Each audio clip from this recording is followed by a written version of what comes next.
নমস্কার বন্ধুরা, চিকেন পপকর্নের রেসিপিটা আপনাদের দেখাবো।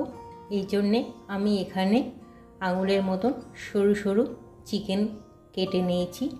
একটু কাশ্মীরি লঙ্কার গুঁড়ো দিয়ে এগুলো প্রথমে মাখাবো। তারপরে অল্প একটুখানি সোয়া সস দেবো, 1 চামচ, ছোটো 1 চামচের সোয়া সস দিয়ে ভালো করে এটাকে মাখাবো। আর 1/2 চামচ রসুনের পেস্ট দিয়ে দেবো, দিয়ে এটাকে খানিকক্ষণ ভালো করে ম্যারিনেট করে রেখে দেবো। চিকেনগুলো একদম যেন লম্বা লম্বা সরু সরু করে কাটা হয়, তাহলেই পপকর্নটা খুব ভালো হবে। এগুলো এইভাবে একটু মেলে রাখছি যাতে প্রত্যেকটার গায়ে মাখা হয়, সেই জন্য এইভাবে মেলে মেলে দিচ্ছি। তারপরে এইভাবে সমস্তগুলো মাখিয়ে নিতে হবে।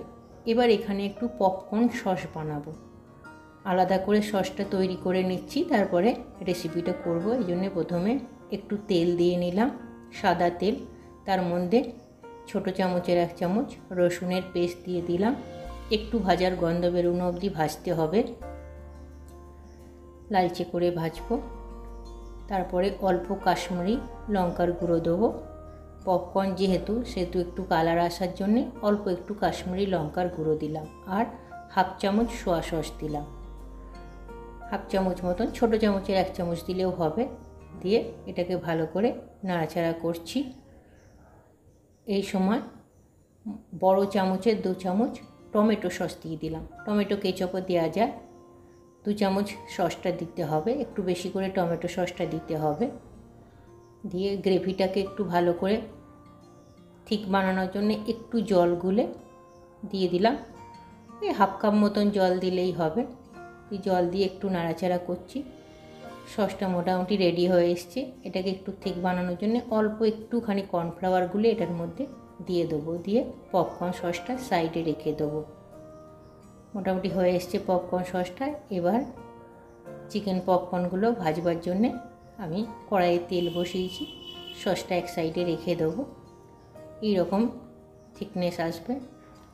কড়াইয়ে একটু বেশি করে তেল দিতে হবে, সাদা তেল, যেহেতু চিকেনগুলো ভাজবো সেই জন্যে একটু বেশি করে তেল দিয়ে তেলটা গরম হতে দেবো। এইখানে চিকেনগুলোতে আমি এই সময় লবণটা দিলাম, আগে দিলে জল বেরিয়ে যেত, ঠিক ভাজবার আগেই লবণটা দিতে হবে। এখানে 2 চামচ কর্নফ্লাওয়ার আর 3 চামচ ময়দা নিয়ে নিয়েছি, দিয়ে এটাকে ভালো করে মিক্স করে নেব। মিক্স করে নিয়ে চিকেনটার মধ্যে প্রথমে একটু ময়দা আর কর্নফ্লাওয়ারের কোটিংটা দিয়ে নেব, যাতে যে এক্সেস জলটা আছে টেনে নেয়, সেই জন্য আগে একটু ময়দা আর কর্নফ্লাওয়ার দিয়ে সমস্ত চিকেনটাকে মাখিয়ে নেব। এরপরে এইভাবে আঙুলের মতন প্রত্যেকটা চিকেন এইভাবে তুলে তুলে ভালো করে কোটিং করে নেব ময়দা আর কর্নফ্লাওয়ারে। সুন্দরভাবে কোটিং করে সাইডে সাইডে রেখে দেবো। এভাবে রেখে দিলে একসঙ্গে পরপর ভাজা হবে, তাতে টাইম লাগবে না এবং গরম তেলে সঙ্গে সঙ্গে ছেড়ে দেওয়া যাবে। সমস্তগুলো এক এক করে মাখিয়ে নিচ্ছি। মাখানো হয়ে গেছে, তেলটাও গরম হয়ে গেছে আমার। এরপরে চিকেনগুলো ভালো করে ফ্রাই করব, একদম ব্রাউন ফ্রাই করতে হবে। যেহেতু সরু সরু করে কাটা আছে, খুব তাড়াতাড়ি ফ্রাই হয়ে যাবে। আর এটা ডবল ফ্রাই করতে হবে, সেই জন্য প্রথমে একবার ফ্রাই করে নিচ্ছি। তেলটা ঘুরিয়ে ঘুরিয়ে দিতে হবে, তাহলে ওপরটাও তেলটা লেগে যাবে এবং সুন্দর করে ভাজা হবে। আগে উল্টানো যাবে না। এক পিঠ ব্রাউন করে ভাজার পরে দ্বিতীয় পিঠটা ভালো করে দিয়ে দেবো। এইভাবে আস্তে আস্তে ঘুরিয়ে দিতে হবে।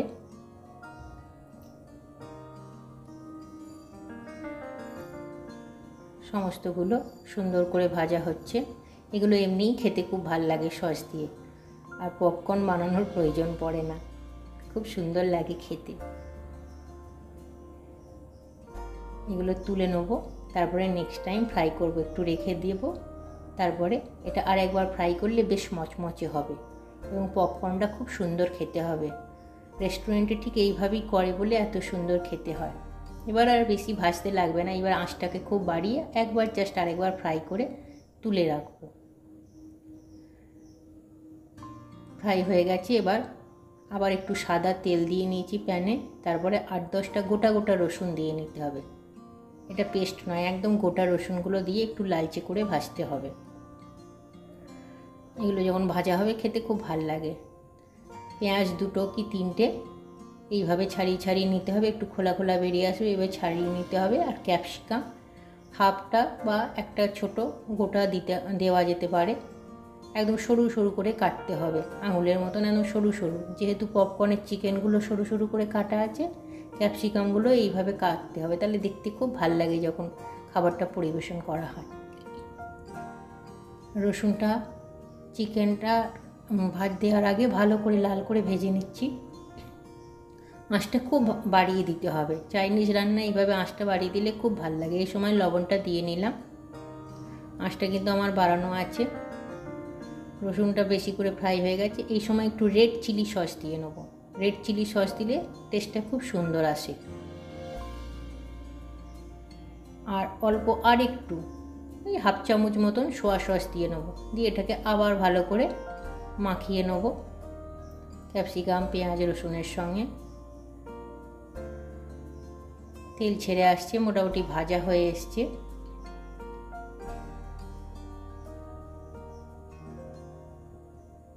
এরপরে একটু বেশি টেস্ট আনার জন্যে আমি যে সসটা বানিয়ে রেখেছিলাম সেটা উপর থেকে দিয়ে নিলাম।